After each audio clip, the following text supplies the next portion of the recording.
Jusqu'où faut-il soutenir un homme financièrement qui ne nous a pas encore épousés? Eh, Madame Chomba, C'est de ça qu'il est question. jusqu'où faut-il mettre de son argent, de son temps avec un homme qui ne nous a pas encore épousés? Oui, oui. Madame Chomba, que ferais-tu?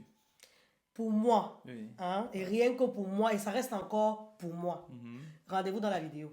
Parce que c'est compliqué. Hein. Moi, Oui, quand j'y pense, je me dis, faut-il mettre de son argent? Faut-il mettre de son temps? Que faut-il mettre? Et si oui, jusqu'à quel point? effectivement. De toute façon, on s'inspire d'une histoire qu'on a reçue en inbox et derrière, on va un peu essayer de débattre dessus. Donc, restez connectés, prenez les popcorn, installez-vous et ensemble, on va ce qu'il y a de voir. C'est l'engagement qui vous unit. Quand il n'y a pas d'engagement, et c'est dommage que la plupart des gens de nos jours simplifient beaucoup de mariage. Le mariage est si de particulier euh, qu'il part d'un engagement entre deux Parce personnes. qu'on n'a pas besoin de passer par mille chemins pour te dire que rien ne te protège. Prendre la route, Rien. en réalité, on n'est pas lié. Effectivement. Oui, en réalité, on n'est pas lié. Chaque fois que ça sera sombre, vous allez vous dire, de toutes les façons, chacun peut prendre même sa route.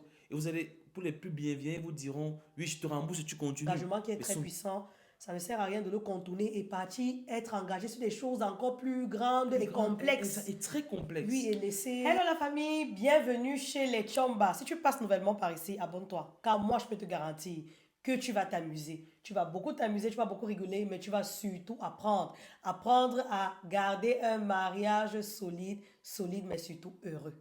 Moi, c'est Alexandra. Je suis ce soir avec l'ultime, l'incontournable souffreteux, Monsieur Chomba, le brouettier d'entrée Simbok Mendon, qui a passé toute sa vie à courir derrière la perle rare que je suis. Et un beau matin, un beau jour, juste pitié de lui, de ce jeune homme. Et je me suis rendue, j'ai accepté de l'épouser. Bonsoir à tous, merci d'être là aussi nombreux. C'est un plaisir de vous savoir présent à chaque fois et abonné. Moi, c'est Steve, ce soir avec Madame Chomba. Madame Chomba, c'est qui? Madame Chomba, c'est la jeune fille qui m'a supplié pendant des années de l'épouser. Mais quand je parle des années, mais alors des années. Donc, quand on parle d'argent, là, les gens qui ont investi pour le mariage. Voici un foyer. Elle a investi, je crois qu'en fin de compte, elle a eu gain de cause. Bon les amis, je vous lis d'abord cette petite histoire que nous avons reçue de notre sœur en inbox. Cette histoire va nous inspirer tout au long de notre débat. Bonjour la famille Chomba, j'espère que vous allez bien et que votre année a bien débuté. Merci pour ce que vous faites au quotidien. J'adore votre contenu et ça m'inspire beaucoup. Oh là là, ça fait chaud au cœur. Merci à toi également. En fait, j'ai mon copain qui est actuellement le père de mon enfant. Nous sommes ensemble depuis 3 ans. Et financièrement parlant, il ne s'en sort pas. Je travaille dans une entreprise de la place et nous vivons une relation à distance. Nous avons décidé de commencer à épargner ensemble pour faire nos projets et grandir ensemble. Ma grande sœur, dites-moi si je suis en train de vouloir prendre une bonne décision, car j'ai beaucoup souffert dans mes relations précédentes où on abusait de ma simplicité. Désolée pour le français, la longueur, le français n'est pas, on comprend très bien ce que tu dis et le texte n'est pas long. Bon, Monsieur Chomba. Très bien. Moi, je pense que, essayons un peu de remettre les choses dans le contexte. Je crois que c'est deux personnes qui s'aiment à la base, du moins qui se sont rencontrées, qui s'aiment et pour une raison ou une autre ne sont pas encore mariées. Et ces personnes ont choisi, pour une raison ou une autre aussi, de vivre ensemble. On n'est pas là dans le jugement pourquoi est-ce qu'on vit ensemble, de vivre ensemble. Et parce qu'ils vivent déjà ensemble, ou bien parce qu'ils sont déjà ensemble, parfois parce qu'ils sont déjà parfois parce qu'ils sont déjà des enfants, ils veulent financièrement également grandir, construire ensemble. Mais la question qui se pose aujourd'hui maintenant, étant donné, nous sommes tous conscients, je crois que de là, on est déjà clair, on sait qu'il y a un manque de sécurité quelque part. Surtout du côté de la femme. Qu'est-ce qui te protège ici? Tu es avec quelqu'un, disons, tu es avec ton copain, mais vous êtes en train de financièrement investir, ou bien vous voulez le faire. Qu'est-ce qui te protège? Je crois que c'est là qui... Qu'est-ce qui te protège et jusqu'à quel point, par amour, parce que là il s'agit de l'amour, à la base, ce qui vous unit, c'est l'amour. Et jusqu'à quel point est-ce que tu peux financièrement t'impliquer? C'est vrai que je trouve ceci également très très délicat. Très délicat parce que l'amour, c'est important, ça ne suffisait pas. Parce qu'il faut noter que dans un mariage, ou bien du moins dans une union, il y a des hauts et des bas. Et ce qui permet surtout de rester solide pendant les bas, c'est l'engagement qui vous unit. Quand il n'y a pas d'engagement, et c'est dommage que la plupart des gens de nos jours simplifient beaucoup de mariage. Le mariage est si de particulier euh, qui part d'un engagement entre deux personnes qui s'engagent à être, je sais pas, ça fait même que pendant les moments bas, tu ne penses pas directement à te dire, ah, je peux Je faire pense mon pas directement chemin. à te dire que tu vas partir parce qu'on ne part pas facilement comme ça. Tu sais Exactement, que même s'il faut que tu partes, tu sais qu'il y aura un processus derrière. tout à fait, tout à fait. Du coup, ça devient délicat. Et jusqu'où alors, Madame Choma, peut-on s'engager?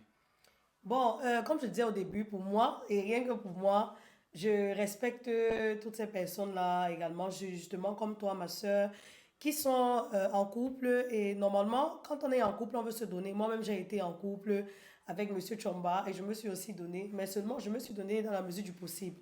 Moi, je pense que s'il faut conseiller ici ma soeur, ma grande soeur, ma maman, moi, je dirais d'être extrêmement vigilant avec un homme qui ne t'a pas épousé. Déjà, je dis même d'être vigilant avec ton mari, mais avec De quelqu'un qui ne fortes t'a pas raisons. encore épousé, pour moi, il faut être extrêmement sur tes gardes. Parce qu'on n'a pas besoin de passer par mille chemins pour te dire que rien ne te protège. Rien du tout. Rien ne t'oblige même à être dans des engagements tels que les épargnes, les projets. Rien ne t'y oblige. Moi, qu'est-ce que je ferais? J'accompagnerais certainement quelqu'un qui a déjà commencé quelque chose, quelqu'un qui a une grande ambition et j'apporterai ma pierre. Qu'est-ce que j'entends par là? J'ai peut-être un exemple. Si je suis encore en couple avec Monsieur Chomba et que je vois qu'il peut-être a un diplôme, mais il ne parvient pas à trouver le travail. Et si j'ai les relations pour qu'il trouve le travail, je vais essayer de lui faciliter la tâche. Maintenant, s'il a un projet, peut-être c'est pas de construction, il fait quelque chose. Si il a un projet d'1 million et qu'il a même déjà, je sais pas, même s'il a même déjà tous les 1 million, je ferai l'effort de lui donner même 200 000, 100 000, d'être là présente avec des idées, d'être vraiment cette accompagnatrice-là. Mais il me serait pratiquement impossible de faire un quelconque projet avec quelqu'un qui ne m'a pas épousé. Il y a des beaux jours, mais il y a des jours extrêmement sombres.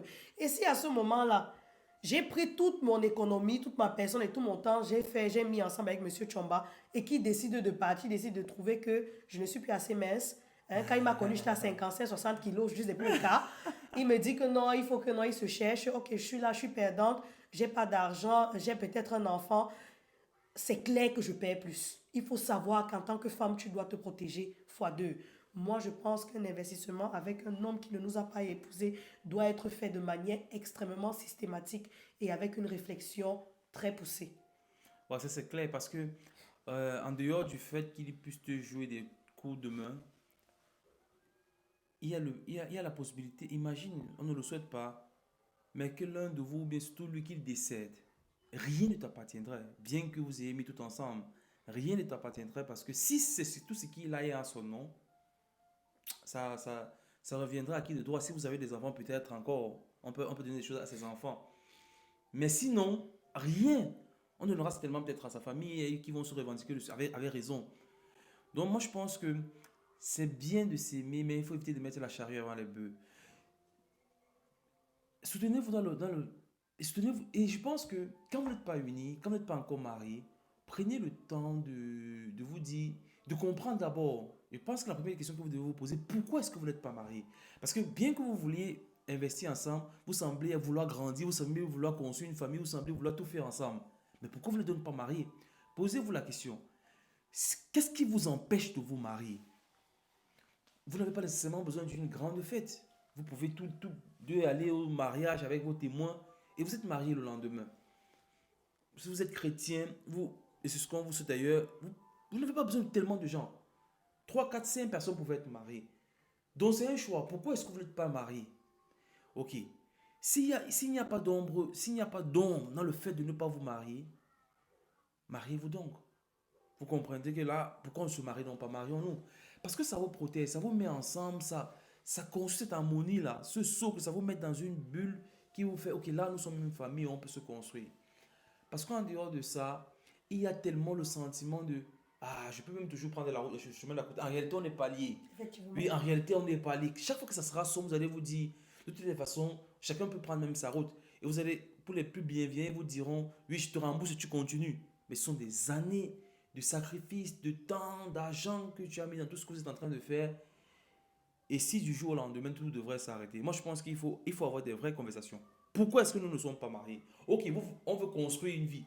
Pourquoi on veut la construire si on refuse de se marier? Sinon, chacun peut rester de son côté. Vous pouvez toujours choisir de vous aimer, chacun de son côté. Si vous avez choisi de vivre ensemble, que chacun vive donc, se protège financièrement. Parce que là, il est question de ne pas s'exposer, de ne pas très s'exposer financièrement. En tout cas, vous aurez compris notre position. Je ne sais pas si Madame Chomba, tu as autre chose à Je ajouter. voulais juste te rajouter, Ouais. si après tout ça, tu veux vraiment toujours investir avec ce partenaire-là ou bien cette partenaire et vous n'êtes pas encore marié, dans vos investissements, vous êtes donc des partenaires. Exactement. Il faut Vous un êtes donc des contrat partenaires, vous faites des contrats, vous signé rendez tout, sur papier. vous mettez tout sur papier, vous rendez tout cela officiel. Mais en faisant ça, ça va faire comme si vous êtes maintenant seulement les policiers dans le couple. Ça n'a pas de, ça va un peu tuer ce côté relation amoureuse à la Ça, base. c'est clair. Donc, si vous vivez déjà comme un couple, vous avez un enfant, en fait, protégez-vous, vous deux, et mariez-vous.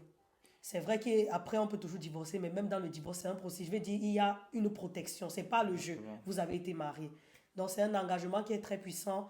Ça ne sert à rien de le contourner et partir être engagé sur des choses encore plus grandes et complexes. Et très complexe. Oui, et laisser la base, en fait, la fondation, Qui est censé laisser de vous côté, unir. vous trouvez que c'est trop dur. Alors que ce que vous partez même essayer de faire derrière, c'est pour moi, c'est mince. Il y a tellement de choses Oui.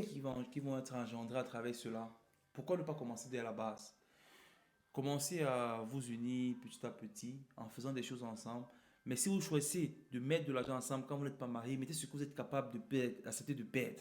Si tu mets quelque chose, parce que si je perds ici, ça ne va pas me faire, ça ne sera pas très grave. Effectivement. Et là, continue d'avancer. De toutes les façons, vous qui avez suivi la vidéo jusqu'ici, n'hésitez pas à laisser en commentaire ce que vous pensez également. Jusqu'où, c'était quoi encore le truc?